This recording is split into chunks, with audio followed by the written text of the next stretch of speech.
આજે સવારે 6 વાગે અમારી નાયબ કલેક્ટર પ્રાંત ચોટીલાની ટીમ, મામલાદાર મૂળી, થાનગઢ અને ચોટીલા, તમામ મામલાદાર, નાયબ મામલાદાર, રેવન્યુ તલાટી, તમામ સ્ટાફ સાથે 7 ટીમો બનાવી અને ઓચિંતાની આ જે જામવાળી ને પડુલા વિસ્તારમાં જે મોટા પ્રમાણમાં ગેરકાયદેસર જે કાર્બોસેલનું ખનન થાય છે એ અંગે દરોડા પાડવામાં આવેલા હતા.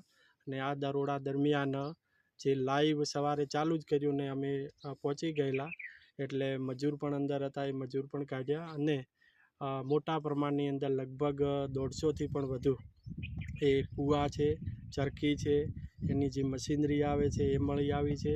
સાથે સાથે જે પણ કોઈ ટ્રેક્ટરો છે, પછી જનરેટરો છે, આ તમામ જે એને કાર્બોસેલનું ગેરકાયદેસર ખનન કરવા માટે જે વપરાય છે એ મળી આવેલ છે. અત્યારે અમારી તમામ ટીમ છે એ ટીમ છે આ તમામ જે જથ્થો છે એ મામલાદાર કચેરીએ લઈ જવા માટે તજવીજ હાથ ધરી છે. સાથે સાથે આ કેટલો જથ્થો છે અને કેટલા એ રૂપિયાનો જથ્થો છે એના માટે વેલ્યુએશનની પણ કામગીરી હાલ ચાલી રહી છે. સાહેબ, કેટલા મજૂરોને રેસ્ક્યુ કરવામાં? સવારે 2 અને અત્યારે 4, એટલે 6 મજૂરો જે અંદર હતા એમને રેસ્ક્યુ કર્યા છે.